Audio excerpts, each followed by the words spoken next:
This is an unexpected video. It is currently 2:21 a.m. uh, I decided I want to get at least one review out just to see how you guys like it.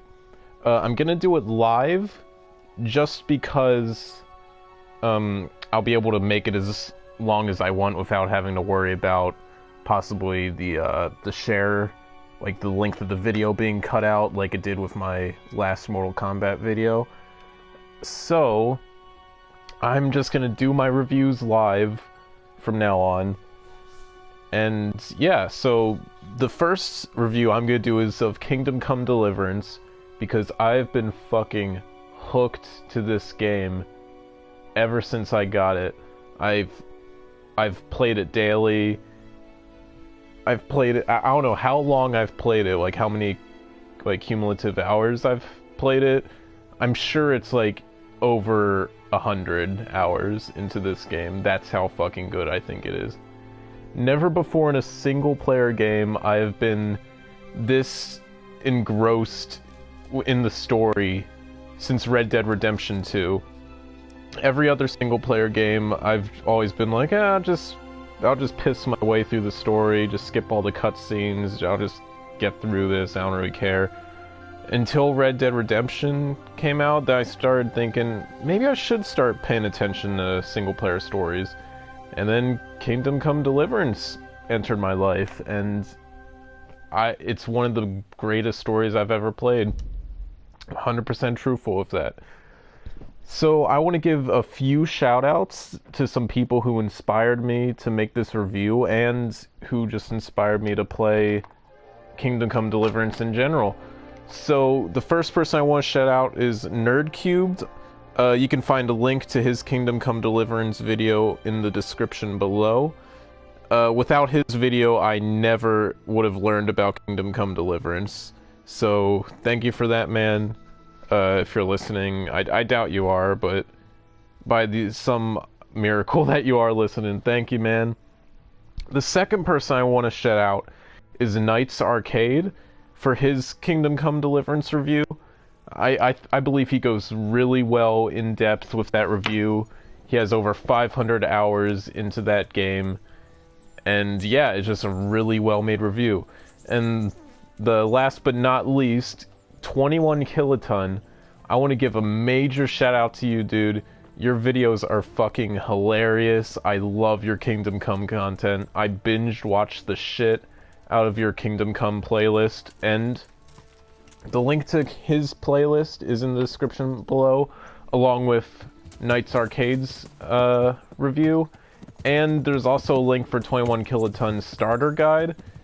I think I think that's the best Kingdom Come review I've ever seen in my life. I got in trouble at school once because I was watching 21 Kiloton's Kingdom Come playlist in class when I wasn't supposed to, and I got yelled at by the teacher. So, yeah, if any of you guys see that, thank you, and let me just start the review. So, Kingdom Come is a huge game. Let me just zoom out of this map. Also, I love the map. I love the design of it. Just the super old night feel, medieval times artwork. There's me right here. Let me just zoom out. So I'm here at Rattay, which is like the main starting city that you're at after the prologue. Here we go, and this is the entire map.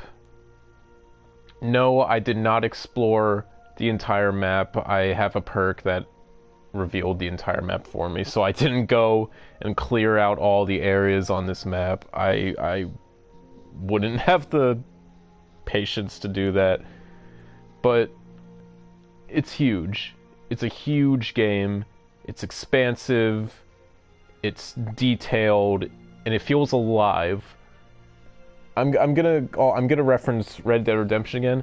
Red Dead Redemption 2 feels alive. It feels like it's lived in. You see people going about their day. You see people just doing their jobs, buying stuff in markets. You see gun shop owners checking stock after closing time during the nighttime in the game. This game feels alive. It completely immerses me in its 1403 setting, and I've never felt more immersed in a game ever. If any other game comes to memory, I'll probably say it, but this game is tough. I was originally put off by it because, one, it's super like realistic, and I actually prefer realistic, authentic games over like fantasy, even though I love Skyrim and all that. I really like authentic, realistic games. Like, I love Verdun, which is like a authentic World War I shooter.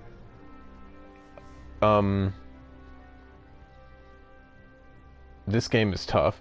You have to worry about a ton of different buffs and debuffs. One of them is hunger, so your character can go hungry, and if he goes hungry, your stamina starts to lower, and so does your health along with it. You have to sleep regularly, or else your strikes and attacks won't be as powerful. You have to keep yourself clean. Now, when I had entered into this game, I had taken a bath at a bathhouse, and it like completely cleaned my armor and my clothing and stuff. I was on my horse for maybe 2 minutes, and I already had to clean up in a trowel. So that's one complaint, is that your character gets covered in dirt easily. Like, I could walk up that hill into Rattay and my head would be covered in mud. That shouldn't be a thing. My feet should be muddy and stuff, but my head shouldn't, you know? I have a dog. His name's Mutt. He came with the A Women's Lot DLC, which is a great DLC, and I'll get on with that in a little bit. I'm just gonna start from the beginning of the story until the end, and then I'll talk about some of the DLCs, and then I'll talk about the core gameplay. So, you play as Henry of Skalitz, and Skalitz was a real city in real life. A ton of its characters are based on real people, like Sir Hanish, Hans Capon.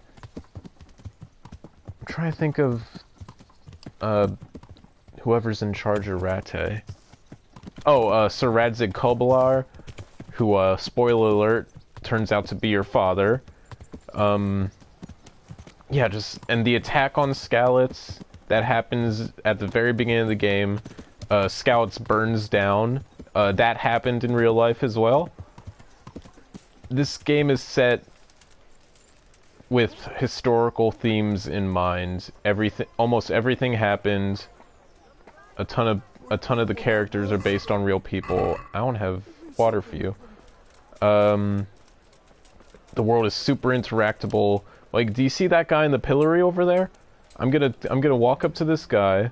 My humble greetings. How may I serve you?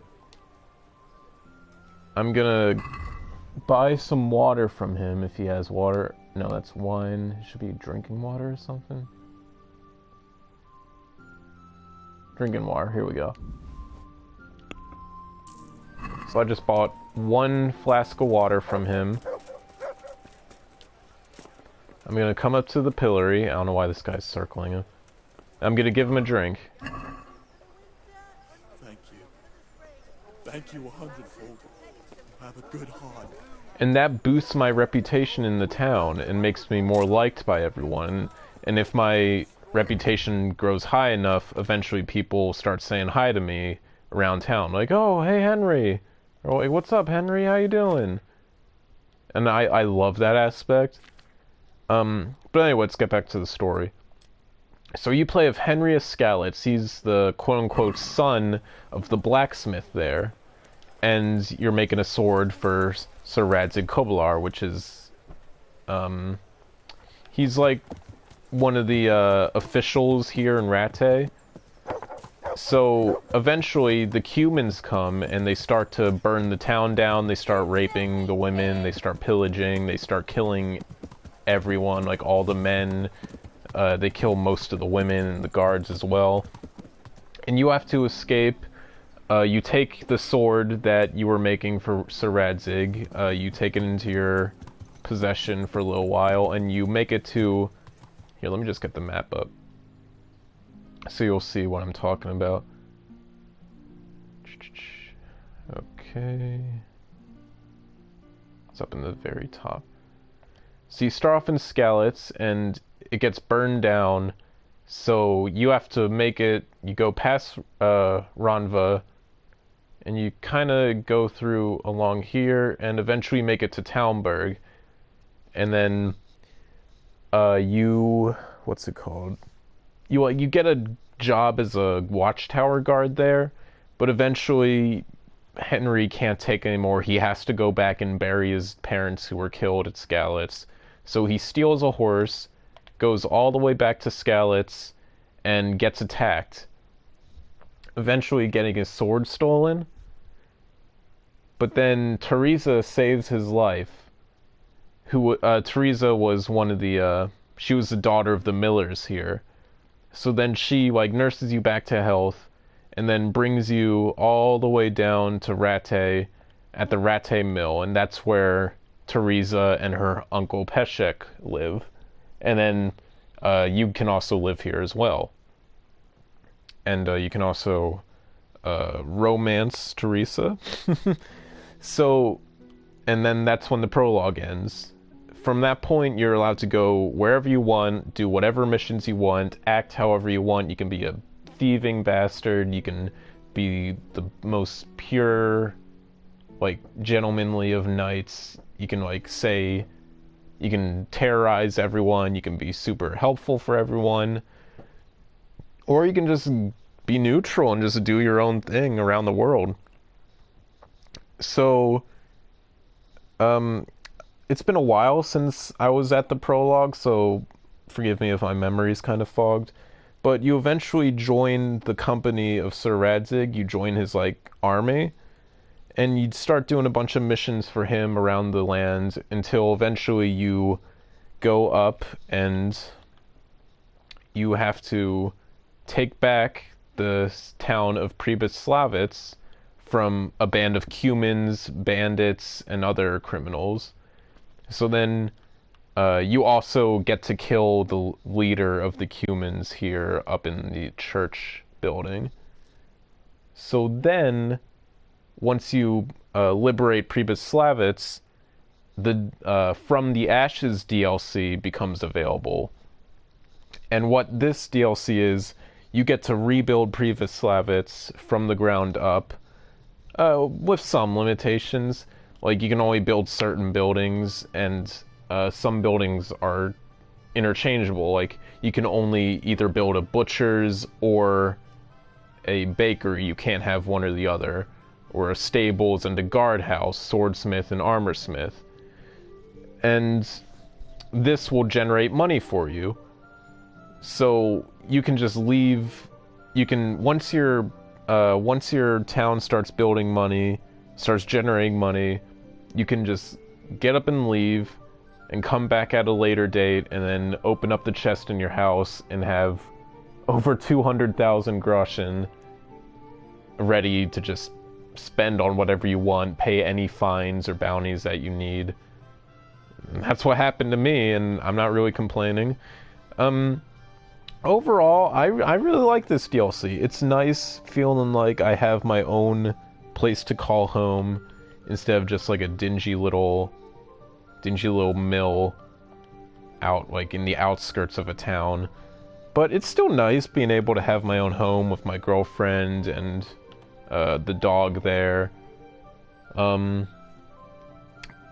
then once you take over Pribyslavitz, like after that point, you start doing a couple more missions for your father. I spoiled a bit there. For Sir Radzig, but then eventually you get captured by the man who has your sword, your father's sword that you were making at the beginning of the game, and he reveals that Sir Radzig is actually Henry's biological father, which shocked me. I was not expecting that. There were a couple hints now that I look back. Now that I look back at it, there's some cutscenes where Radzig was like giving Henry a job, and as Henry was walking away, Sir Radzig was like, "Good luck, son," or like, "Be careful out there, son."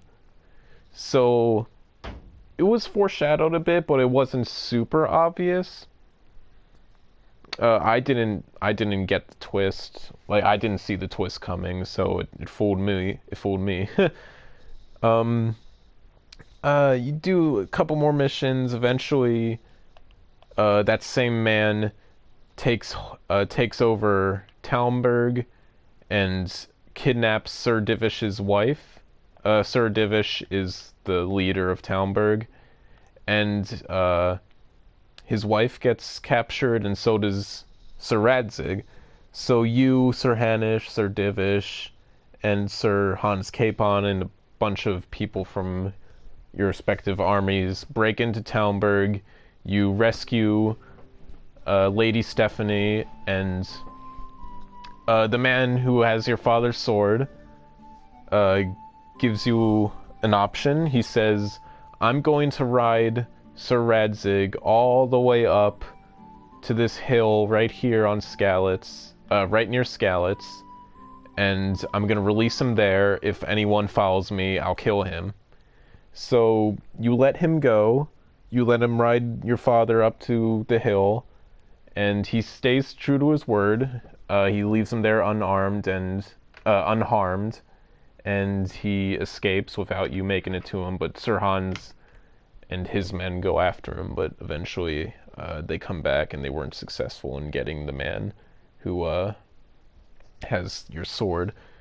But there's this really beautiful moment that I uploaded onto YouTube, and feel free to check that out, where Henry and Sir Hans Capon kind of just have a one-on-one father-son chat, and he explains why he wasn't in Henry's life. It's because he was a nobleman at the time, and he couldn't marry a commoner, the commoner being Henry's wife. It's such a beautiful story, dude. And the music is some of the best I've heard in any video game. It fits with the time period, but it doesn't feel old. It feels, I don't know, it's something about it. Kind of reminds me of Lord of the Rings, but not as intense. It's just, there's really calm violins and flutes and like drums and strings. It's just, it all culminates into just a beautiful soundtrack. But yeah, that's the end of the main story. There is one final mission after that point.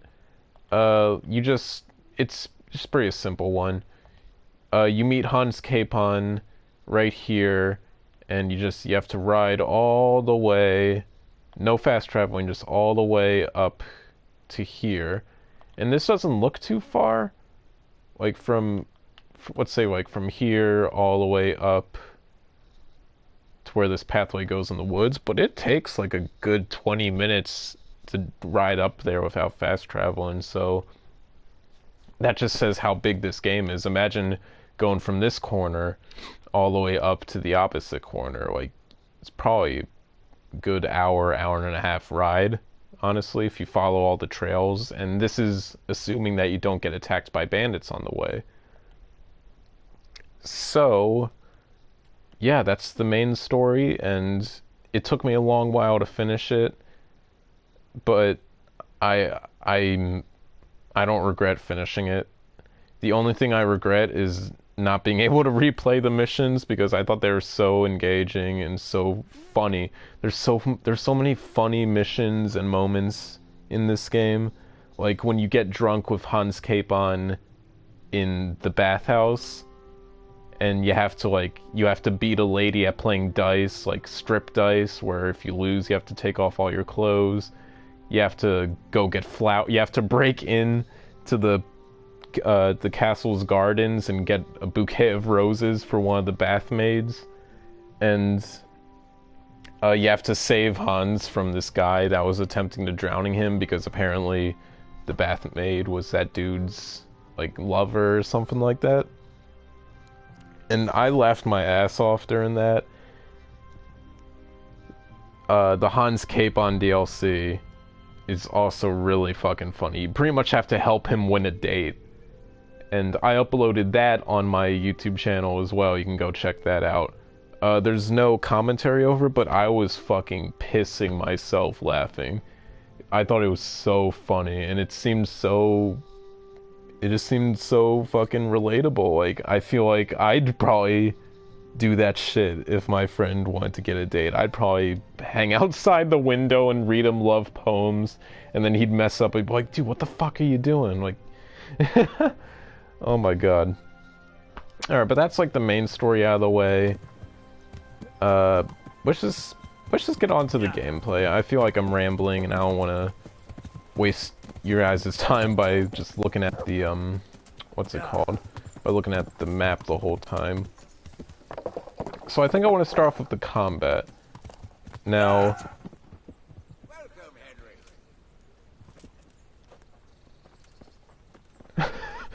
Henry. Shit. Alright. Alright, hopefully I don't miss him. There's a combat arena down here where I can fight I can fight the lead general here. I think I just passed him actually. Is this him? Yeah, Captain Bernard. He'll train me for free. Alright. Actually no. Training weapon. Sorry. You? I want to show off the combat first without getting into the real deal. I'd like to train a bit, just like... Right. So the combat is very complex. You'll see what I mean. I'm best with great swords, so that's why I'm using a great sword, by the way.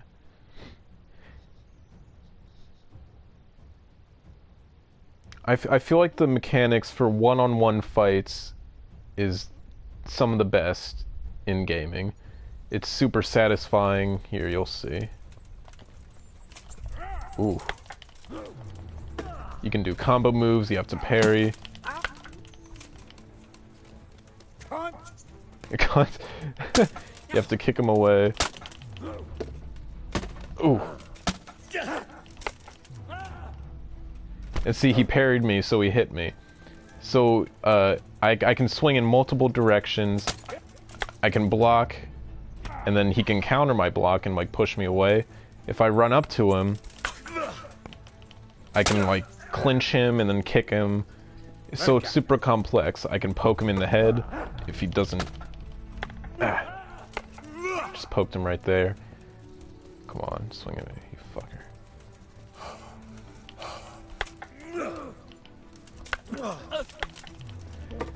It's super satisfying. I wish there were more occasions where you could fight people one-on-one.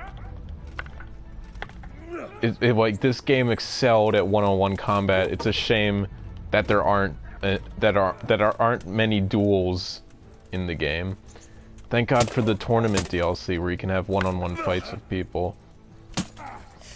Where the combat falls is at the, like, multiple people, when you're fighting more than one person, because the game is constantly trying to fight with which opponent you're trying to lock onto, and it's really clunky. Most of the time, if I see, like, 3 or more opponents, like, in the road, I tend to just avoid them. But if I'm comfortable with 2 opponents, but 3 and up is kind of where I draw the line, because I don't really feel like getting my armor all battered and possibly dying and losing my progress. So you have to actually train to get good at stuff. I was so shit at fighting in this game at the beginning. I would die at almost every encounter, to the point where when you're fast travel, you get stopped now and then, because, like, it says, like, oh, you see an armed man on the road, what do you want to do? At the beginning of the game, I was terrified to stop at the roads whenever those occasions happened because I knew I was gonna get fucked. So I would avoid them constantly. Now, I'm more confident and I don't avoid those little prompts anymore. I think I've gotten good enough at this game where I'm able to beat Captain Rabard. Wait, this isn't. Who is this? Hold on, let me surrender. Because there's a ton of different captains that you can train with. I want to see. Oh, this is Bernard. Okay. Oh, Robard's the one at Talmberg. All right. So I've gotten so good at one-on-one fights that I can beat Captain Bernard with real weapons, and he's the best fighter in the game. I've beat him. I've beat him on multiple occasions. Oh shit! No! God damn it! No! I'm gonna kill you. Wait, I can't train with him anymore? Thank you. Oh, there we go. I'd like to train. Oh, not practice. Jesus Christ. Sorry. I'm not used to the screen being this small with the chat when I play this game, so yeah, I've gotten so good that I can beat him, and I believe he's the best fighter in the game. Like, he has the highest defense, the best like combos and attacks and stuff. I still don't. Let's see if I can beat him again. I've beat him like maybe 3 or 4 times.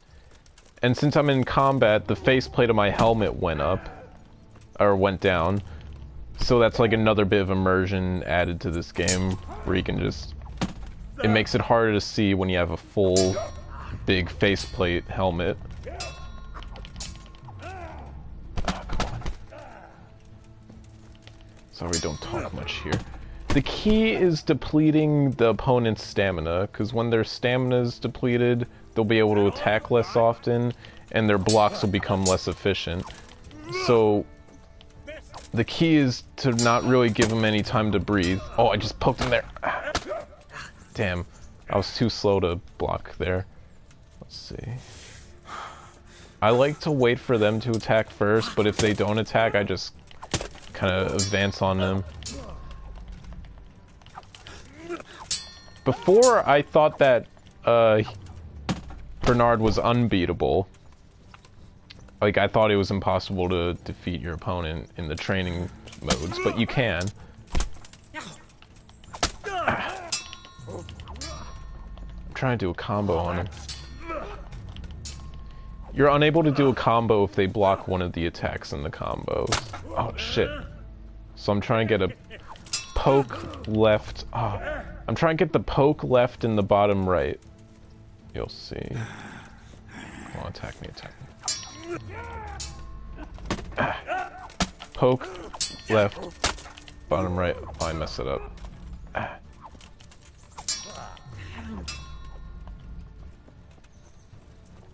You can see the bars at the bottom. The red is my health, the yellow is my stamina, and the purple one on the left is his health. Oh, there we go. I got him. So now you can just get some free hits in. I'll do that again. See, and I kind of just cheese it, but it works. Oh shit! God, he's fucking my armor, dude. I can always repair it. It's just kind of a hassle. And since I hit him in the head a bunch, since maybe you'll see once I get close to his head. You can see a dent in his helmet from where I hit him. Come on, you fuck. Come on, Bernard.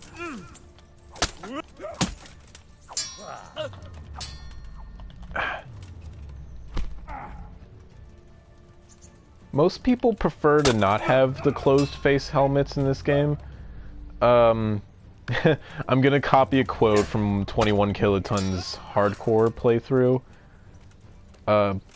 where he said, "Putting on a full faceplate helmet is kind of like putting a metal water bucket on your head in a boxing match. It'll provide some protection from the ass kicking you'll get, because you won't be able to see shit. I just beat him. It's not that difficult to beat him. But so you see, once I pull my sword out, the helmet comes down. When I put my sword away, the visor goes up. Before I used to just have like a, what is it? It's the helmet that the British wore during World War One. It's like the, kind of looks like a top hat. It has like the wide brim around the top. That used to be my main helmet, but now, since I have the best armor set in the game, the helmet came with it. And I kind of got used to the visor, honestly. It's not that much of a obstruction. But you can see how badly he fucked my armor up. So I have a bunch of armor kits that I can use to self-repair. And he also fucked up my clothing, the underlayer of it, so I just have to repair that. And did I use my own sword? Yes, I did. So apparently I used my own sword during that, so I can just sharpen my own sword back to full.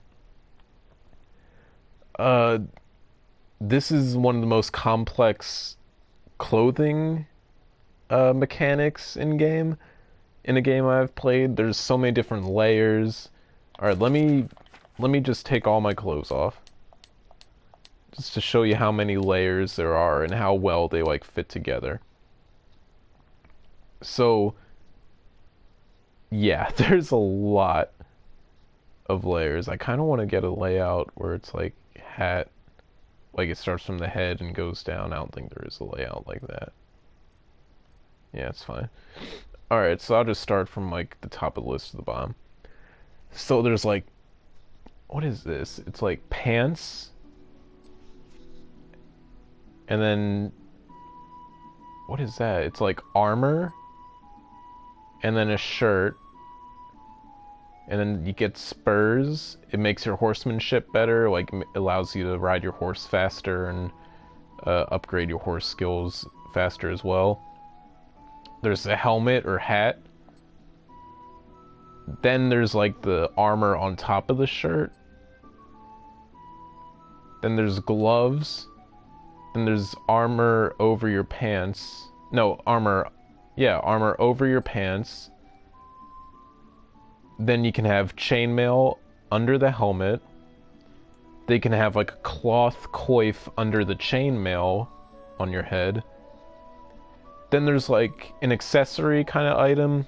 You can put on robes with this and have like a hood. Or you can have like a little cape kind of thing. I like the Sir Radzig's hood. Then there's armor. And then armor that goes over your pants. This one's like a 2-for-1. It's like armor and boots, but you can have like leg armor and have like normal boots, like normal like shoes on, but this one just so happens to be like the double. And I got filthy during that fight, so luckily there's a water trowel right here where I can just clean up. I'm not going to be 100% clean. For that I need to go to the bathhouse. In the bathhouse, they'll be able to heal your wounds, they'll feed you, they'll keep you well rested, and you can also fuck the prostitutes there, which is always nice. But I have a girlfriend in the game. Teresa is my girlfriend, and if you sleep with the prostitutes and then go talk to Teresa, there's a chance that she can find out that you've been sleeping with women and she'll leave you. So I try not to sleep with women at the bathhouses as much as I can, because it scared the shit out of me one day when I went up to I fucked a girl at the bathhouse to get my armor all cleaned and stuff and to like boost my charisma. Then I went up to Teresa at the mill and I wanted to go take her on a date, but then she looked at me and she's like, "Now, I haven't seen that face in a while. That's the kind of face that you make when you've been satisfied," or some shit like that. And she's like, "You wouldn't be seeing other women, are you?" And I almost shit my pants. And I lied to her, of course. But I felt so bad. But she also gives you savior snaps and lockpicks every now and then. I don't think she will now because Don't you want a little wager on the Ratte tourney? with the tournament DLC, when that came out, he won't stop talking about it, so that's kind of annoying, but it's fine. She might give me Save Your Schnapps or Lockpick. Let me just see. If I didn't know you, you'd have given me a fright in that armor. Oh yeah, and since I'm wearing a ton of armor, she, like, comments on it. She'll be like, yo, I could hear you a mile away clanking in all that plate armor. So the dialogue is really... It's really, like, immersive as well, and it revolves around, like, how you play and what's happening in the world. If you, like, go running through the woods, get yourself covered in shit and dirt and fucking piss and all that, then you try coming up to someone and talking to them, they'll be like, I believe you need to take a bath, you smell like a badger, and your charisma will be lowered, so you won't be able to convince them to do stuff for you as easily because you look like a bum and you smell like ass. So you have to go to a bathhouse and get cleaned, and then people, like, start talking to you more respectfully. Let me see. I've got something that needs stitching up. Could you do it for me? All right. I can't have you walking around in torn rags, can I? Show it here. Let's see how good my armor looks now. Let's talk to her again. Yeah, and see, there's no more dirt on my red cape. There's no more dents in my helmet. There's no more, like, dirt smudged on my helmet. Since she repaired my clothing and cleaned me up as well. So really, I don't need to take baths anymore if Teresa's just gonna wash me up for me, so... what else? Oh, let's fast travel up to Brivoslavitz, just so we can see what my town is like. And to show off the fast travel. So you put your cursor over this, it paints a yellow dotted pathway of what route that your horse is gonna take. And then you just go. I wish there was an option where you could, like, stop at any time. Like, if I wanted to stop right now, I wish there was an option where I could cancel out of fast traveling. But you'll see there's a ton of different events that enable you to, like, stop if you want. Like bandits on the road, or seeing a dead animal on the side of the road you want to investigate. Or if you get stopped by a wayfarer and stuff like that. It's pretty slow. I wish there was, like, a sound notification for whenever the, like, the alert comes up for, like, oh, you're being stopped, what do you want to do? Do you want to just ignore it, or do you want to stop here and see what's going on? Because there have been times where I've just put my controller down, started looking at my phone, only to, like, look up at the TV, not knowing that I had missed the prompt to, like, say whether or not I want to stop or ignore, like, a fight, and then the game starts up, and then I'm in, like, a battle with a bunch of humans and bandits and stuff, and I'm like, wait, what? I didn't even realize that it'd given me the notification, so I kinda just have to watch the screen, honestly, which does kind of suck. I wish I could pause in this screen as well, but it's fine. It's not a really... It's more nitpicky than anything. I know there are some mechanics that cause a bunch of controversy, like the lockpicking mechanic. Honestly, I never had a problem with it. Like, at this point, I'm able to lockpick the hardest level locks, no problem. I heard stealth was pretty talked about. I'm able to sneak around pretty well, even in full plate armor. I don't really sneak around much. I only sneak around if I want to steal, like, an occasional item from a building and sell it. But since I have a bunch of money, I don't really need to steal stuff anymore. But let's talk about the Woman's Lot DLC, because I mentioned that at the beginning. So in the Woman's Lot DLC, it's a two-parter. The first part, you get to play as Teresa and see the raid on Skalitz from her point of view. and like what happens after, like shortly afterwards, and like what led up to her rescuing Henry, like before he got killed when he went to bury his dead parents. I thought it was good. I thought it was alright. You definitely feel different. Oh, see how my characters slowed down? That means humans are on the road. Normally I would fight them, but since it's almost nighttime, fuck that. It's hard enough fighting more than one enemy. It's almost impossible when it's pitch black and in a dense forest. So I'm not about to get fucked up by some humans in the woods alone at night. But anyway, oh. I don't trust these, especially in the... Oh, fuck!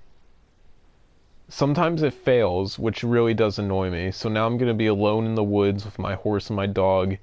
There's like an obstacle on the road, and there's probably gonna be a bunch of fucking bandits in here that are gonna try to stop me, so I'm gonna have to whip my torch out real quick.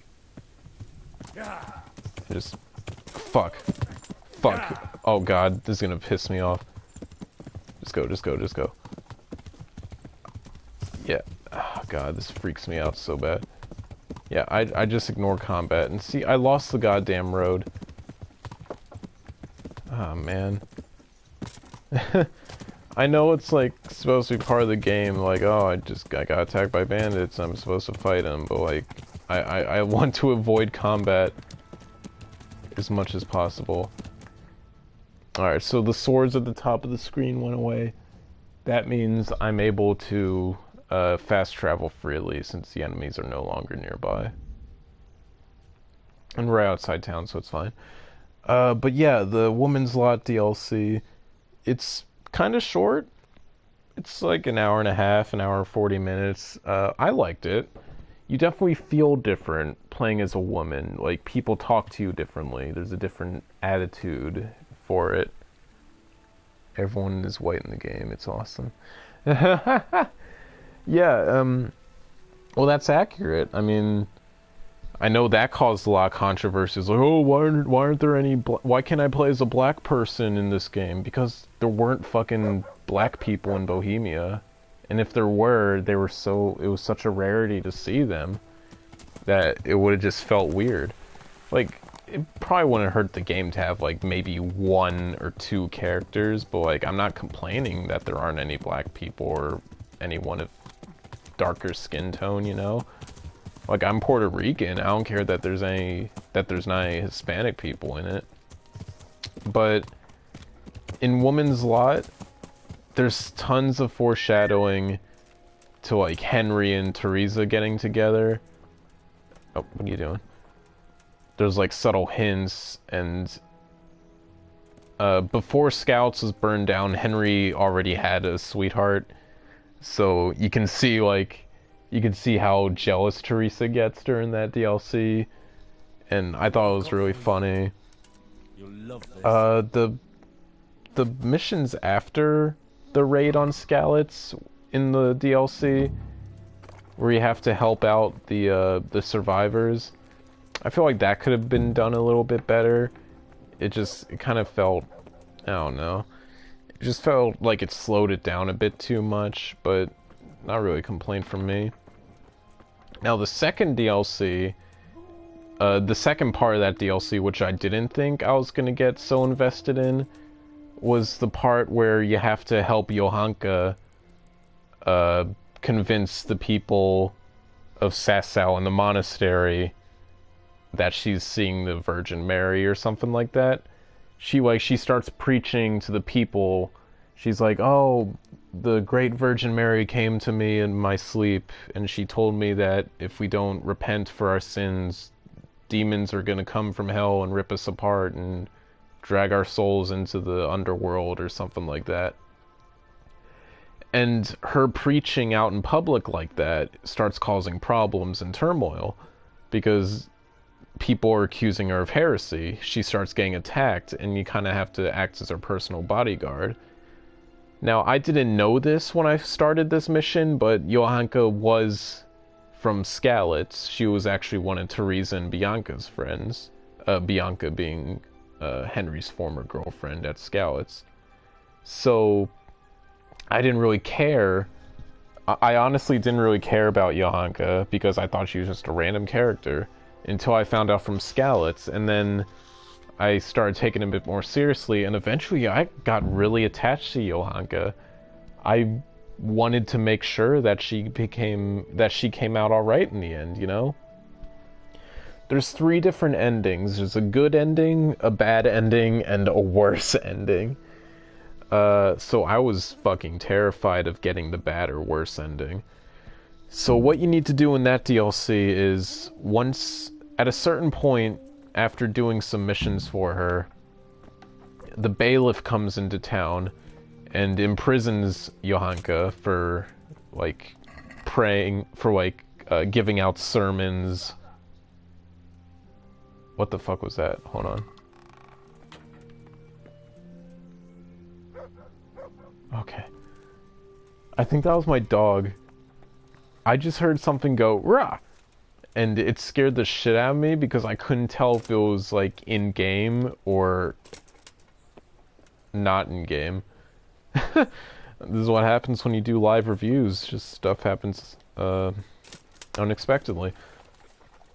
But anyway, so Johanka gets imprisoned, and you have to gather witnesses who will defend Johanka in court, because they're gonna, like, give her a court hearing to decide her punishment, or decide if she's guilty or not guilty. So you have to find witnesses that you know will defend her, and you do come in contact with some witnesses who are testifying against her, and you have to figure out ways to kind of make their testimonies kind of backfire and, like, go in their face, you know? So I thought I did everything right. I convinced most of my I convinced all of my witnesses to defend her to the best of their ability. When someone gave an argument against Johanka, I shut it down and I gave evidence to, like, dispute it, and the bailiff agreed with me. So at the last cutscene of the DLC, they take Johanka up to the pillory up in Sasau, and that happens for all 3 endings. So I was like, oh god, what's gonna happen? Like, I did everything right. She's gonna get the good ending, right? So Johanka says, I repent. And, like, that's what you want. You wanted Johanka to repent and, like, just swear to never give sermons publicly ever again. Like, that's what you want. That's, like, pretty much her, like, coming out as innocent, you know? So I was so happy because she's like, I repent. I will never speak my prayers publicly ever again. And I was so excited. Like, I felt genuinely happy. I was so proud, and I felt happy for Johanka. And then the bailiff said, take her.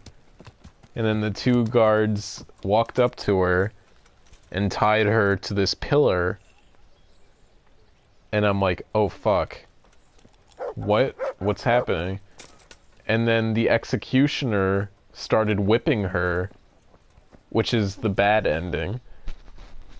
The good ending, she repents and, like, nothing happens to her. Like, she comes out unharmed and she was, like, able to stay. The bad ending, she gets whipped in the back with a stick after she repents, and then she gets taken away somewhere, like, indefinitely. So, like, she's not allowed to live in the game's world anymore. She gets taken away. She just pretty much gets taken out of the game. And the worst ending, which I'm glad I didn't get the worst ending, is that after she gets whipped, she continues to, like, stand by her actions. Instead of repenting, she's like, I don't regret what I did. You're all gonna burn in hell for this. So they rip out her tongue, which kills her. So there's, like, a safe ending, a a taken away ending, and then there's a death ending. So I'm glad I got the taken away other than the death, but I'd rather would have gotten the safe ending. I was so confused because I thought I'd done everything correctly, but there was this one mission before the whole court case incident where I had to convince the tailor's husband to stop gambling by getting him drunk and convincing him to wager all of his money. But for whatever reason, I wasn't able to get him to wager all of his money, and I don't know what I was doing wrong. But he just wouldn't, like, give in. And I failed that quest, and he didn't quit gambling. And if I was successful in making him quit gambling, the wife would have been a witness for Johanka and defended her. So I think because I messed up that one mission and didn't have that one witness to, like, help boost Johanka just that little bit extra, I feel like that's probably what screwed me over in the end, you know? I hope that's the end of it. So that kind of bummed me out and annoyed me once I realized that's probably what I did wrong. But overall, I'd rate that DLC 7 out of 10. If I was to rate them individually, I'd rate the Teresa section. I'd probably rate it an 8 out of 10. And then I'd rate the Johanka section a 7 out of 10. The reason why I rate the Teresa one a little bit higher than Johanka, because I was already so attached to Teresa, and I loved her interactions with Henry before the attack on Skalitz. Like, you could obviously tell that she has feelings for Henry, but Henry's so fucking stupid and clueless that he wasn't able to see that. And I just thought that was kind of amusing. But the Johanka DLC, I wasn't expecting to get as attached to Johanka as I did, and I felt genuinely bad. Like, it bummed me out. Like, I felt so upset and, like, sad after she got taken away. And I felt like it was my fault, and I feel like Henry thought it was all his fault, which I feel bad. You really put yourself in Henry's shoes in this game, and I feel like that's the mark of a great story experience, is when you can relate with the main character. Did I just beat this guy instantly? Yes, I did. I love gambling, dude. It's so easy. I just drain my own townspeople of their money. I have, like, the best die in the game. You get these from a mission where you have to infiltrate this bandit camp, and you get these golden dice. They're called Alphonse's die, and I'm pretty sure they're the best die in the game. They haven't failed me yet. I've won every single dice match that I've played ever since I got these die. Oh, what else is there to talk about? Let's talk about archery. The archery's pretty tough. There's no crosshair when you have your bow equipped. Usually there's a crosshair, like, in-game normally. I'm sure you've seen it. Say yellow dot in the middle. But when you take your bow out, it goes away and you're unable to use that to aim. Which, I usually don't use my bow a lot unless if I'm hunting. Or if I'm, like, doing an archery competition or, like, shooting someone in the back. I know a tactic that is really tested and true is, like, the Mongol tactic, as 21 Kiloton put it, where you're on your horse and you just shoot arrows at the first enemy in a group, let him die, and then once you, like, thin out the ranks, you run in with your weapon, like your main weapon, and just kill him. But I don't know, I try to avoid combat on my horse as much as possible because I'm gonna get thrown off my horse, and then they're just gonna beat the shit out of me once I'm, like, off my horse, you know? And then I don't really like using my bow in combat because if an enemy runs up to me, I'm gonna have a shitty little bow when they're 2 feet away from me, stabbing me with a sword or beating me with an axe. And I'm not gonna be able to pull my sword out in time, so I'm gonna get my armor all fucked up, and then I'm gonna have to repair it. Granted, if I survive the encounter, you know? There's the good doggy. That's my boy. You get access to a dog when you buy the Woman's Lot DLC, by the way. Come on, free. And I've stabbed my dog a bunch of times by accident. Alright, let's go over some perks, or like the whole skills thing. So your main level is pretty much quality of life perks and stuff. You can only unlock a certain amount. So all of these grayed out ones, I believe I won't be able to ever unlock because I reached the maximum main level. Which kind of sucks, but I'm fine with it. I've never really seen any downside to not having those. But all of these under here in stats, I believe you can have all of them. Huh, I guess not. Increase your speech level and...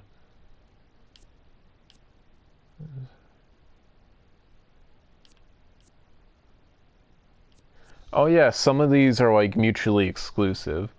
So like I have the lowdown perk, which increases my charisma when talking to normal like peasants and stuff. But since I have that perk, I won't be able to have this perk, which allows me to have increased charisma when talking to nobles and kings and wealthy people. Vitality, yeah, I'm missing this one. So vitality is like, I believe it's like energy, like stamina and just like health and stuff like that. It's just like overall core like benefits. Agility is like the ability to dodge. Let me see. Reduce fall damage. More stamina when fighting, stuff like that. And strength increases like the power of your strikes and how much damage you can take and how much items you can carry.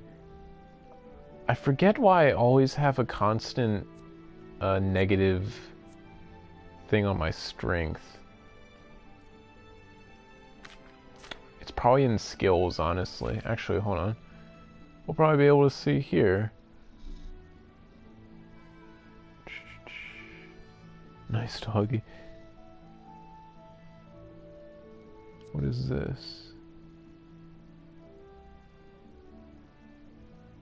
Some of these like increase your stats permanently. You're outnumbered. Yeah. Oh yeah, so that's like if I fight more than one enemy, I'll have like a bonus to strength and stuff like that. But there's like multiple different activities you can partake in, like alchemy, where you can brew potions, and I actually really love the alchemy mechanic.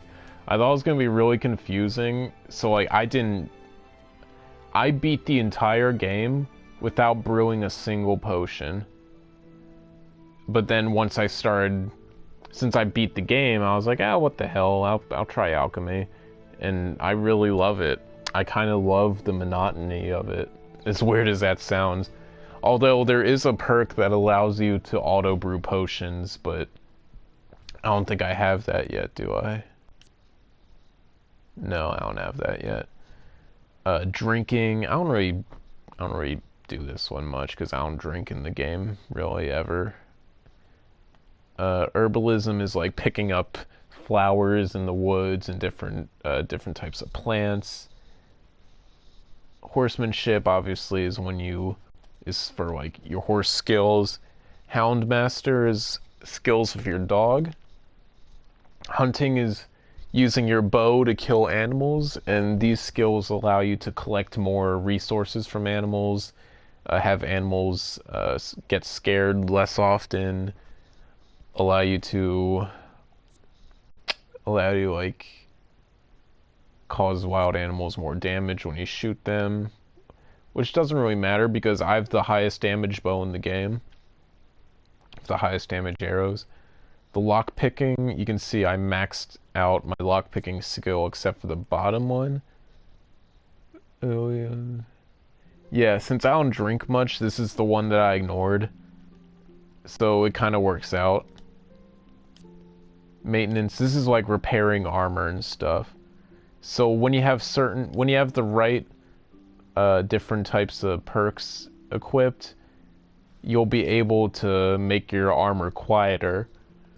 So normally a bunch of metal plate armor would be like 100% noise, but since I have the padding perk and I auto repair my own armor, it's down to 82. So it's still not dead silent, but it's way quieter than it would be.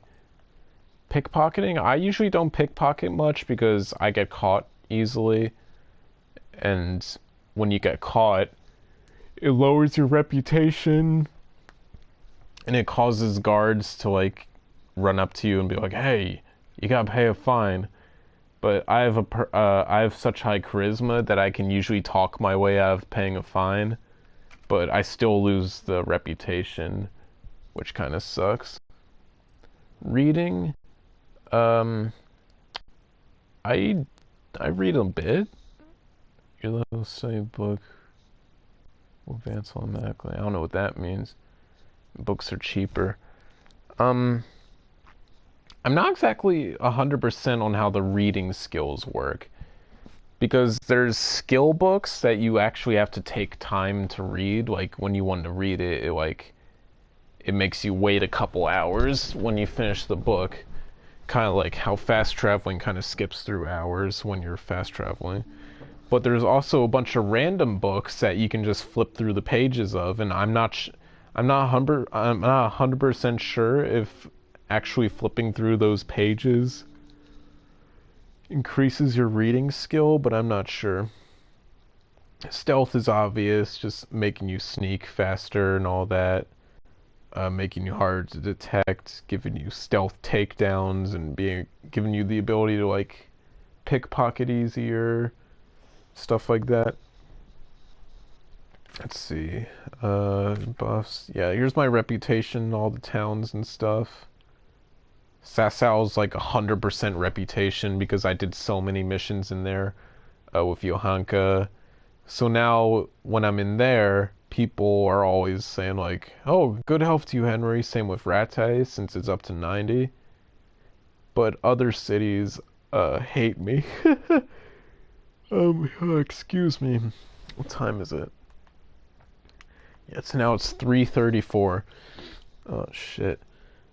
Skalitz is 100% even though it's burned down. Let's see, like Amerhoyed.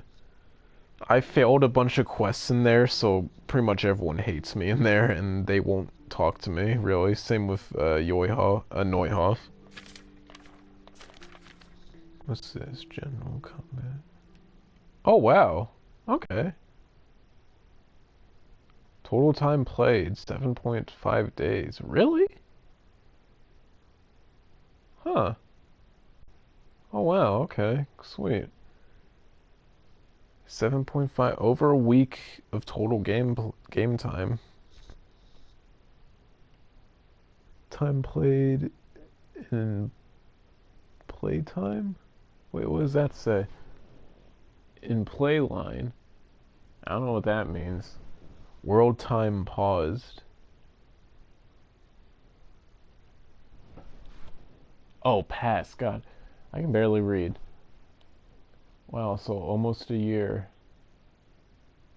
Wait, no, it's over a year, right? I don't know. I've always been confused on how many days are in a year because I know like a school year is like 180. So like, what is this? Money acquired. Wow. Most money owned. Yeah. 10 bandages used. I don't use bandages much because I have such thick armor that I don't bleed as often. Vault jumps 106. Food eaten. Wow. I've never noticed this screen. Apples eaten. Wine consumed. Only one? Wow, okay. Over a week in total game time. And I've only ever drinking wine once. Wow. Distance traveled total. Distance ridden. On foot. Distance ran. Sprinted. Time bleeding. Time bleeding? 2.5 hours? That must have been like before I got all this armor. 2.5 hours? Bleeding? Wow. Is that real life or in-game? That must be in-game, right? Yeah, that has to be in-game. There's no fucking way. I've spent 2 hours in real time. 3 hours. There's no fucking way I've spent 3 hours in real time bleeding. I don't believe it. I do not believe it. Let's see. Time starving. Yeah. I overfill myself a lot. It's kind of a problem. Overfill is when you eat too much. And when you eat too much, it lowers your stamina. So, yeah, I accidentally overfill myself.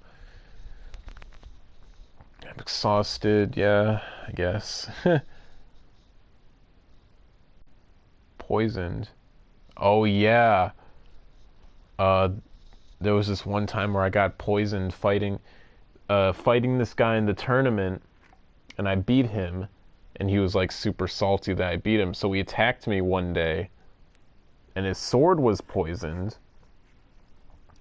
So I didn't realize that his sword was poisoned, so I just started taking damage as he was attacking me, and like even when after I killed him, I was still taking damage, so I was so confused, and I just barely made it to the bathhouse, dude. I was right outside my house at the Ratai Mill, and I was like on the pathway east of it. And I had killed the guy, picked up his sword and his armor and all that, and I was dying, and I knew that if I were to die, I'd have to reload at a save, which is super far away, and I didn't feel like doing that. So I quickly got my horse and I rode all the way to the bathhouse that's right near the mill, and I made it just in time. Like if I was a second later, I would have died like right in front of the bath maid, but I made it to the bath maid and she healed all my wounds for me. Time drunk 3.1 days. Time as alcoholic. Oh, I guess, yeah, I guess if I drink a shit ton every day, I guess that's what that means. Combat, damage dealt, damage taken, people and animal killed. Oh god, let's see how many times it says I died. I've knocked out 98, enemies killed, people killed. Shit. Humans killed. Animals killed. Only 58? Sheep killed. Oh yeah. I just recently realized there were sheep in this game. Like literally 2 days ago, I was riding along the road and I looked to my left and I saw a herd of sheep, and I had no idea that sheep were in the game. Hares killed. Stealth kills. Enemies killed by stealth 14. Oh, what is this? Stealth knockouts. Enemies killed with bow 6. Yeah, so I guess this shows how little I use the bow in combat. He's killed with... What does that say? Headshot. Oh, I guess I've never gotten a headshot. Oh, I've killed 5 people with headshots, but not actual enemies. 294 arrows. Arrows, hits taken. I've gotten hit by 27 arrows. Arrows hit living target. 77. Arrows hit corpse. I've shot 2 corpses? Why do they have that stat? That's kind of funny. Strikes blocked. I'm still waiting to see how many times I've died. Really? What does this say? Oh, crime. Oh, shit. Oh, God. Item store. Yeah, I'm a big thief in this game. It's kind of a problem.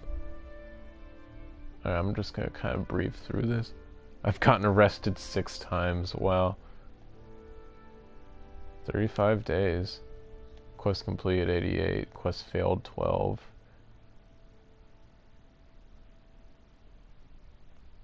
Wow, so I've completed 88 out of 100 quests. Art objects found. Huh.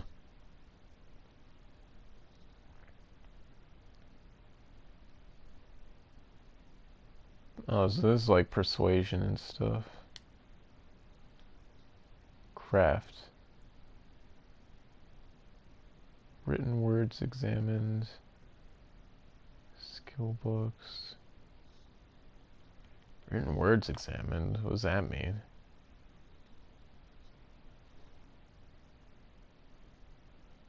What does that say?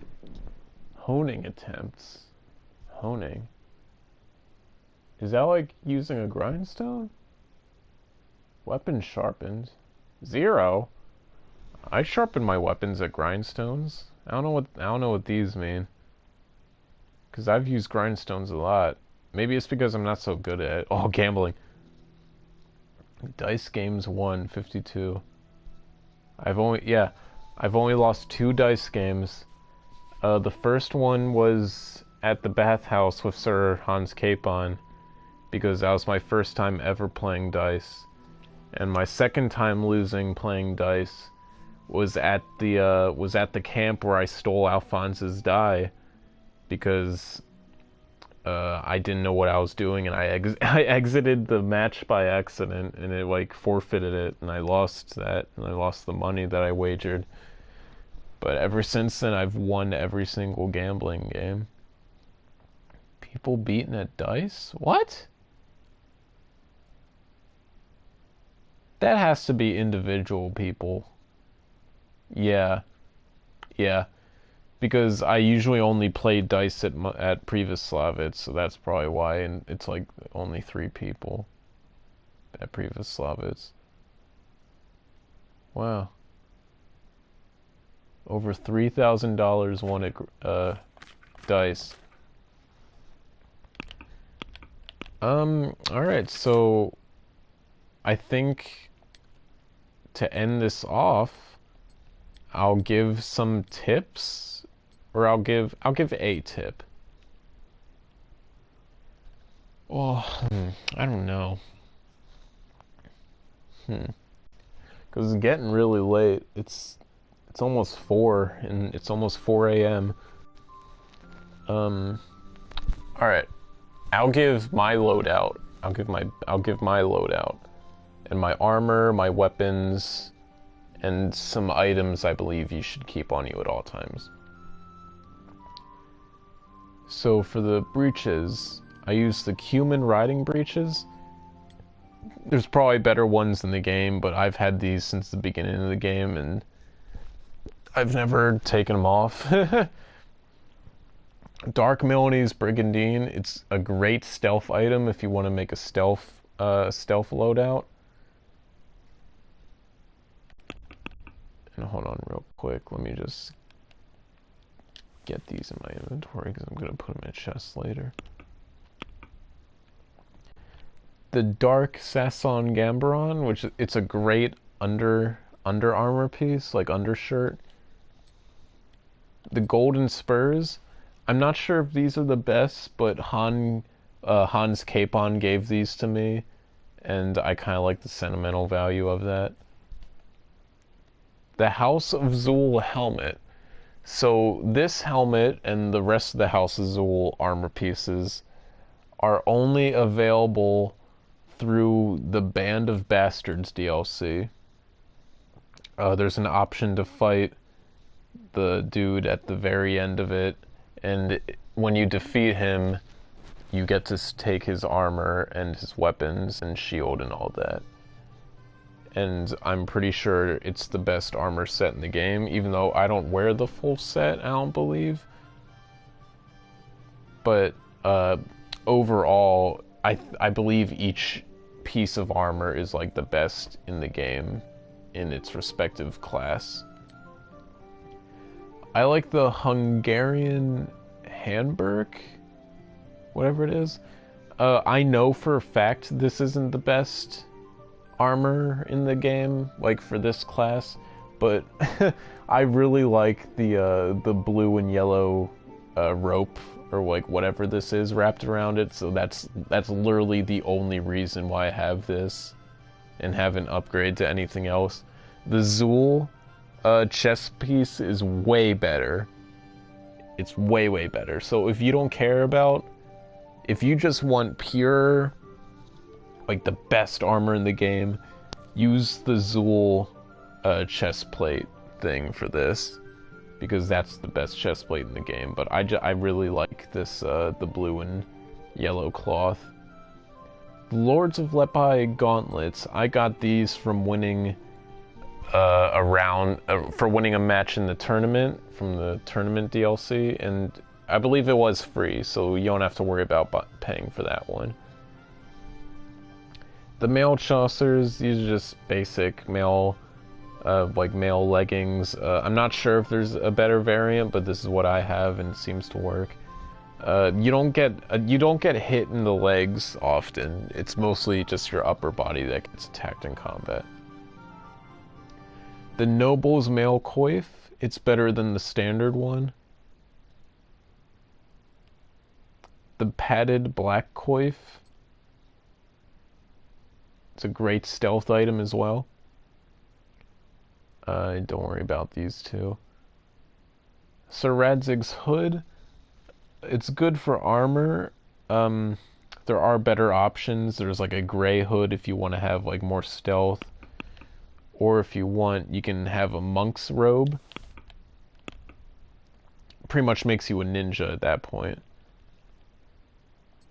You can put this on, and then if you take the helmet off, it's like a hood, and I really like how this looks, but it would require me to have to take my helmet off, and I want that head protection, honestly, because I get hit in the head a lot. So I'm just gonna put that on. I always keep it on my horse just in case if I want to walk around a bit as a murderous monk.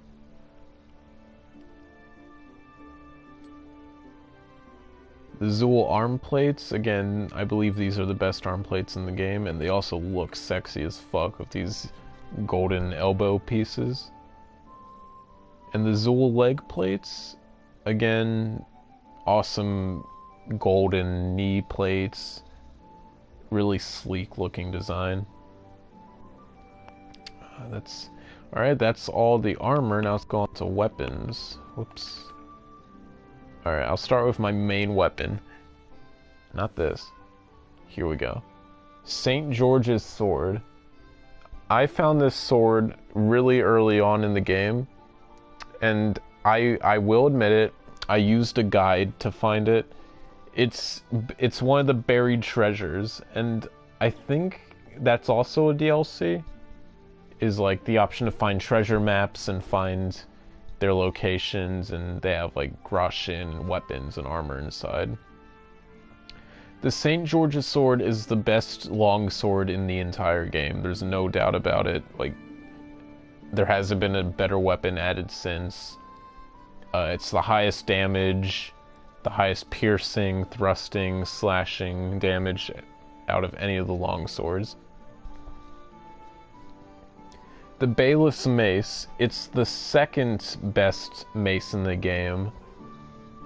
I believe only second to the Ceremony Mace, or I might be wrong on that. Great damage, it's covered in spikes, so it looks cool.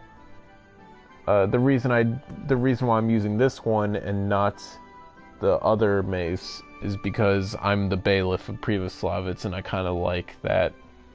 I kind of like the novelty of that.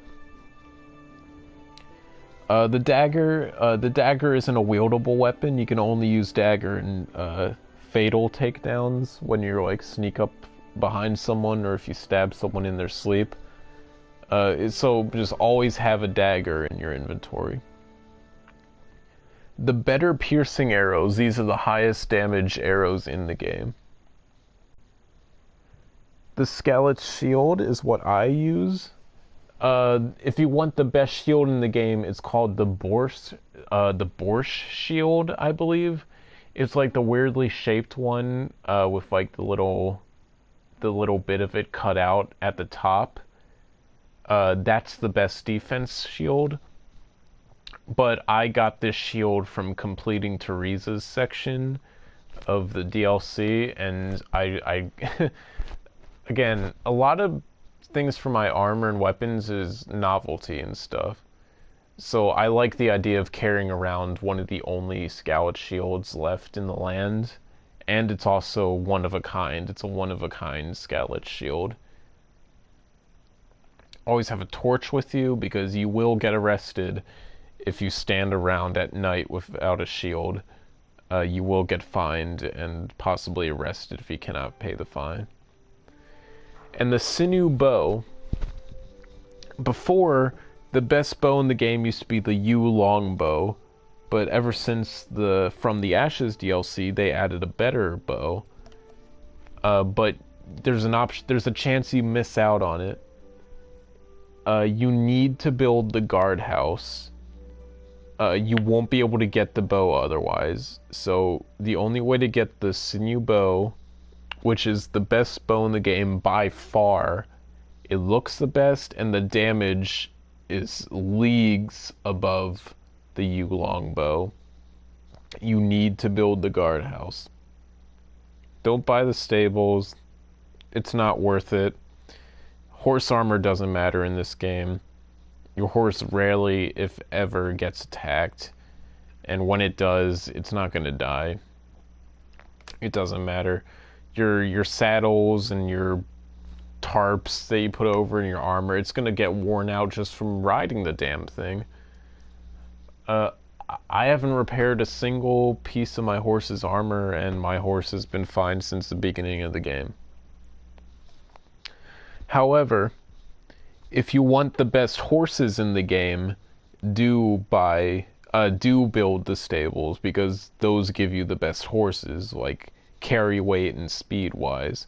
But if you want the best bow in the game, get this, build the guardhouse, get the Sinew longbow. It's in a chest. I believe you have to lockpick it, and you'll be set for archery pretty much. I never carry food with me. I always just go around and eat the stew that you can find in the pots. It fills up your hunger by 25 points.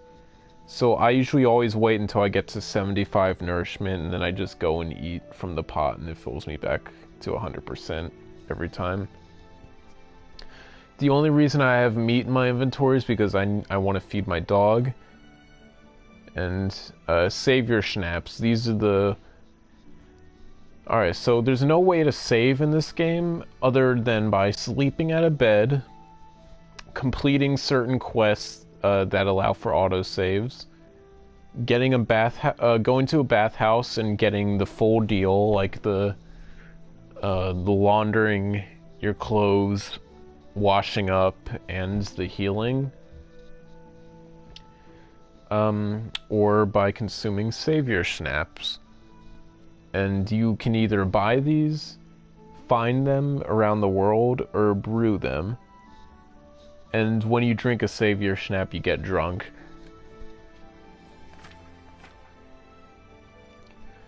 Alright. Always carry bandages, armor kits, tailor kits, and blacksmith kits.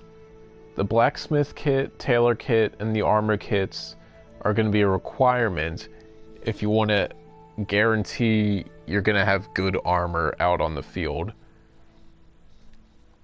When it comes to bandages, you need bandages. If, God forbid, you save at some point and then an hour later you're just hiking through the woods and you get stabbed in the throat and you don't have any bandages to stop the bleeding, and you die, and you have to load back to that save that you made an hour ago. You lost an hour of your life because you didn't have bandages to stop the bleeding. Trust me, that's happened to me on multiple occasions where I've bled out running like I got stabbed once and I killed the guy, but I was bleeding out. And I had to run back to Sasau, but I was way too far away, and I died along the way, and I was so fucking pissed, because my last save was 2 hours before.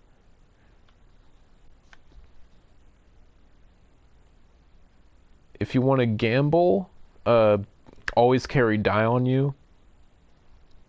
Like I said before when I was gambling, earlier, I use Alphonse's devil die. I believe those are the best die in the game. If there are better ones, I couldn't really find a guide on the internet on the best die, which surprised me. I figured with how many people play this game and how in-depth some YouTubers go in this game, I would have thought that there would have been like, like a video of like, the best die in the game, but there weren't, surprisingly. Always carry a spade on you. Without a spade, you won't be able to dig up the buried treasures that you come across in the game. And it's gonna suck if you follow the map and then make it to where you need to find the treasure and you don't have a spade to pick it up. That would suck a lot. Let me see. Skill books. I only have these because I haven't read them yet. But for some reason it says I don't have the required skill level, even though I'm level 19 for reading, I believe. Like, for any of these, it won't let me, which is really weird and kind of irritating. So I've just been carrying these around the entire game, just waiting for the one moment where it allows me to read them. But it doesn't. Oh, this one does. Sweet. And, alright, I guess I'll show you how reading is like. So you pretty much just stand in one place and you read. Time skips ahead while you do it, so it's gonna be about 12:20 by the time I get done. And then I'll eat after this, and I'll show you what the overfilling thing is like, because once I eat, I'm gonna be 2 points overfilled. So once I read this skill book, it's gonna give me the skill. It's gonna give me a skill point, or increase a level for whatever topic the book was on. So in this case, herbalism. So now I improved my herbalism skill. And now I don't need this book anymore, so I can just drop it. I'll show you what eating is like. And do you see that little pig symbol? Right next to my bar, the little symbol on the left. That means I'm overfilled. And normally, like if I eat a lot, it would have shown that I lost a bunch of stamina here. Let me just run this real quick. Let's eat a cabbage, and I'll show you. Do you see that massive white bar? That means that my stamina isn't going to be able to regenerate until I digest my food. So from this point on until my food digests, my stamina is going to be lowered by that white bar. And we can see my nourishment is 117. I don't think waiting removes that effect. I might be wrong, but I think waiting and sleeping should automatically like get rid of your overeatingness. Let's just go over a horse. So right now I have the warhorse Yenda, which in the base game is the best horse in the game. Like I said earlier, if you want the best horses in the game, you have to do the Privaslavis mission where you rebuild the city and you have to build the stables, and then you have access to 3 horses, and I believe they're all the best in the game.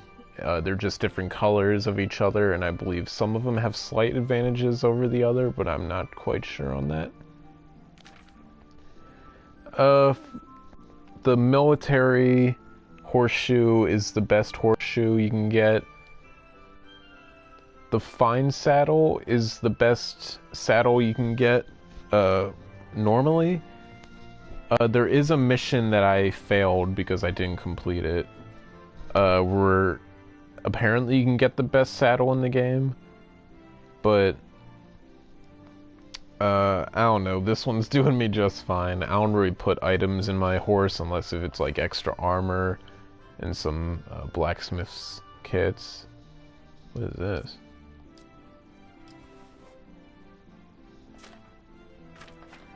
The dog, you can't change the dog, you can only improve its obedience by feeding it and being nice to it. And yeah, the more obedient your dog is, the less likely it is to run away, and the more likely it is to follow your commands.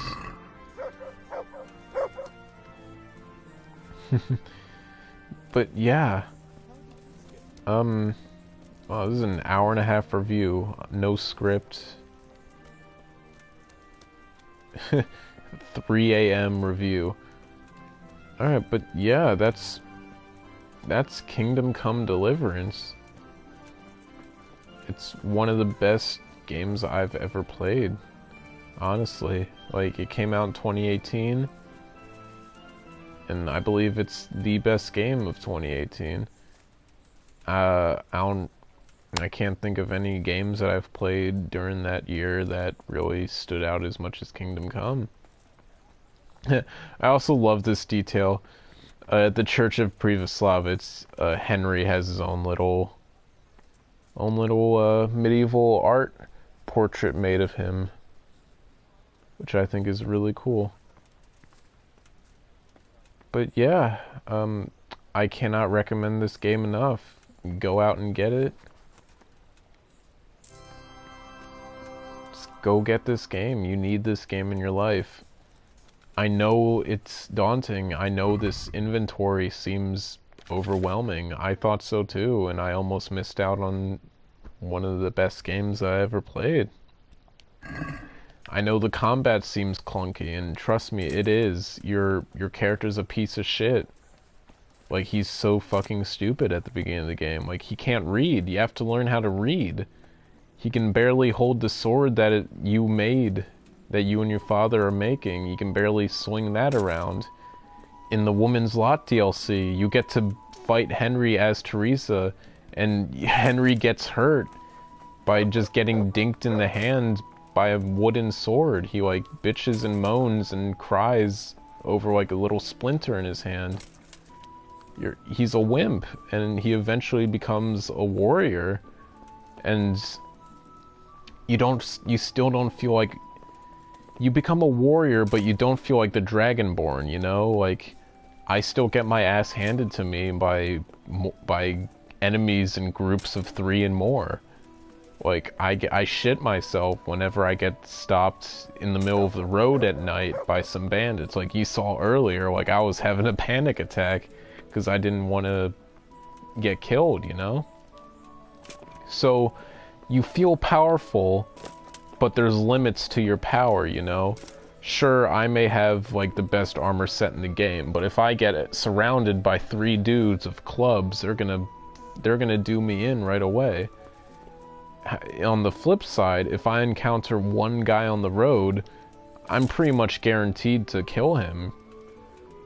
There's a surrender option in combat where if you deplete your enemy's health all the way, but they don't die, they'll surrender.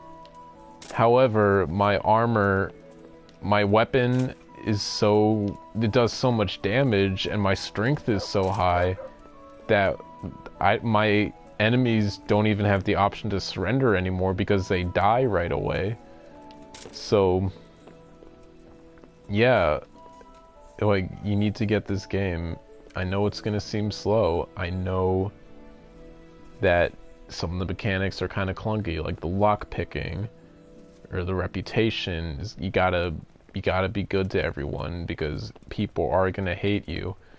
There's still some people in Rate who I need to pay just to talk to them because I was a giant asshole at the beginning of this game. I would steal, I would murder, because I was playing it like Skyrim. Because in Skyrim, you can just kill people. Like, yeah, so what? They're gonna throw me in jail. I'm just gonna wait out my sentence in jail. Then I'm gonna walk right back into the guardhouse and steal all of my stolen loot back. And there's no reputation system in Skyrim. But people will remember if you murder someone in game, their friend is gonna remember that until the day they die in game. If you kill if you kill the executioner's dogs at the very beginning of the game, he's not gonna want anything to do with you until you complete some missions for him. And then maybe he'll help you out. I know because that happened to me. I killed the executioner's dog, and then I wanted him to talk to me and like give me dog training, and he wouldn't speak a word to me until I did some missions for him, and then eventually he grew to accept me, and now I'm able to upgrade my houndsman skills with him. It's gonna seem daunting, it's gonna seem intimidating, but I'm probably the most casual gamer there is. Like, I'm such like a wimp in games. Like, I can barely play horror games. I can barely play like Mortal Kombat. I never play online Mortal Kombat because I'm afraid of getting my ass handed to me. If a casual like me can appreciate the hard work that I've put into this game that genuinely builded my character up, then you guys shouldn't have a problem with it. So on a scale of 1 to 10, I give Kingdom Come Deliverance a solid 9 out of 10. The only reason why it doesn't reach 10 out of 10 status is because of some of the reasons I've listed before. The sanitation mechanics kind of suck. Like, I'm just running around here. I haven't been running around in the woods like you saw, and let me see, I can almost guarantee that I'm gonna have to wash up here. Yeah. I'm just walking around. Like, I'm not really rolling around in it, you know? I'm still getting filthy. Some of the mechanics, like the reading, is kind of confusing. The save mechanics, kind of stupid. Where you can't just save automatically. You have to drink the potions or sleep, because that screwed me over. Like, I've wasted 2 or 3 hours of my life because I died and then I had to load back to a save.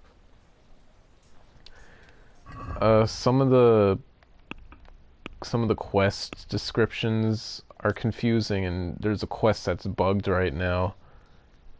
Let me see. There's this one mission that I have. Yeah. This one right here. This quest is bugged for me, and I'll never be able to complete it. I've contacted the developers on Twitter, but they haven't gotten back to me about it yet, so I'm not sure. But some of the quests are bugged, some of them irreversibly bugged. The graphics aren't the best. The interactions with people are kind of generic. Like, I can't tell you how many times I've walked up to people in Rate, and my only option of dialogue with them is, what kind of ruler is Sir... What kind of ruler is Radzig Kobilar? Or what kind of ruler is Sir Hans Capon? What kind of ruler is Sir Hanish? Like, I get it. But I shouldn't be asking these types of questions, like, at the point in the game where I'm at, where I beat the main story. I shouldn't be asking people, what kind of ruler is Sir Hanish? You know? I don't think I have a 10 out of 10 game, honestly. It will take a masterpiece for me to rate a game a 10 out of 10. Like, it will take a flawless, problem-free masterpiece. I believe this game is still a masterpiece, but it's not flawless, and that is why I can't give it a 10 out of 10. But no game is flawless, so it will take me a while to find that 10 out of 10 game. But yeah, I think that's gonna do it for my review. We're an hour and 40 minutes in, no script. Again, links down the description for Nerdcubed, 21 Kiloton, and Knights Arcade for their Kingdom Come content. Nerdcubed only made one video on it, but he's still a great YouTuber. Just check out his channel as well. I've been subscribed to his channel since I was in middle school, and his Kingdom Come video is really, really cool and funny. 21 Kiloton, he makes such good content on Kingdom Come. Like I said, his playthrough, his playlist of it, I got in trouble at school because I was watching it and I was distracted in class because I was watching his videos.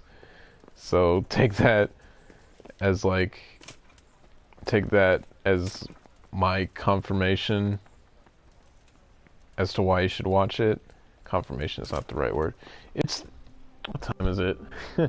It's 4 o'clock in the morning, excuse me. Knights Arcade, his great Kingdom Come review, over 500 hours played. That video is what inspired me to make this video. Right before I was making this video, I was watching Knights Arcade's video. So all three of those guys gave me inspiration involving Kingdom Come. Nerdcube introduced me to it.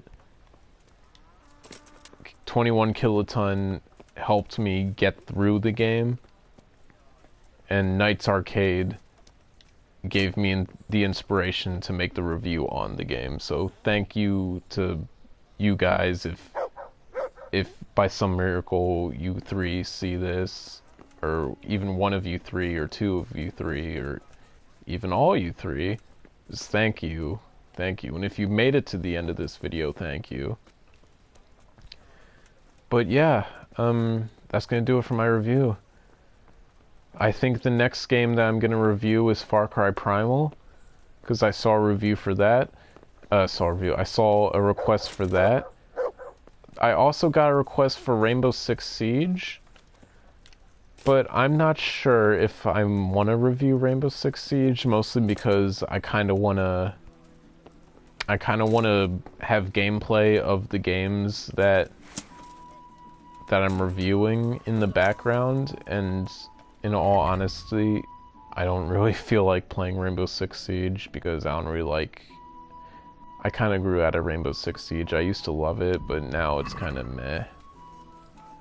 But Far Cry Primal I'll definitely get onto at some point.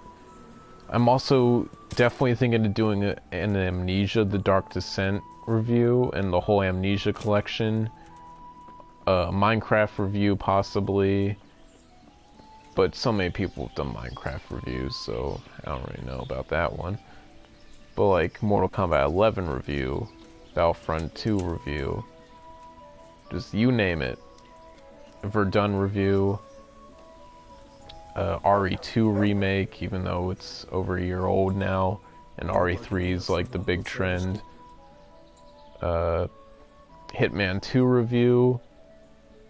So just, yeah, keep an eye out for any possible reviews and keep commenting what you guys want as reviews. What games you want me to review. Just keep commenting those.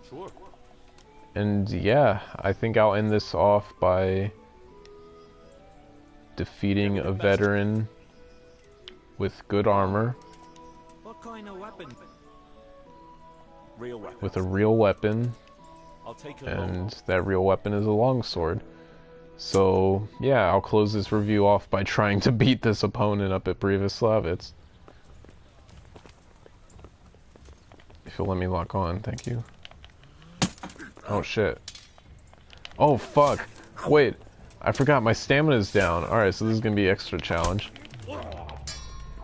Oh, shit. Alright, so I'm already at a disadvantage because my stamina's down because I overate earlier. Shit. Fuck. Fucking hell. Fucking hell. There we go. Alright, you're mine.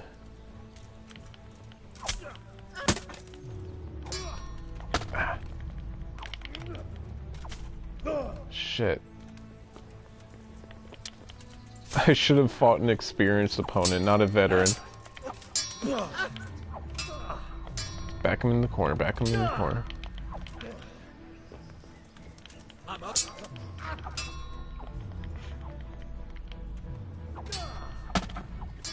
Fucking cunt.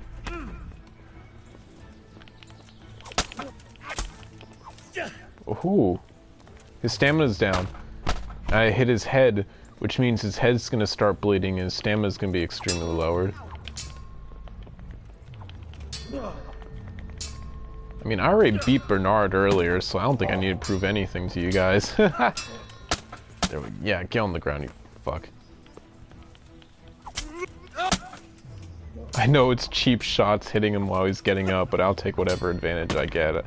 I'm not a master combatant at this game. Yeah, you fuck. There you go. Oh, shit. Alright, let's see how much he fucked my armor. Alright, so I didn't use my sword. Oh god. These aren't cheap, and these are heavy too, so I gotta be sparing of these. Alright, but yeah.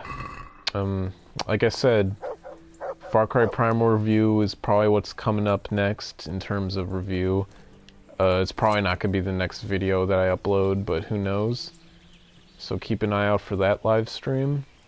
Comment down in the comments section what videos you want me to review in the future. And yeah, stay tuned. See ya.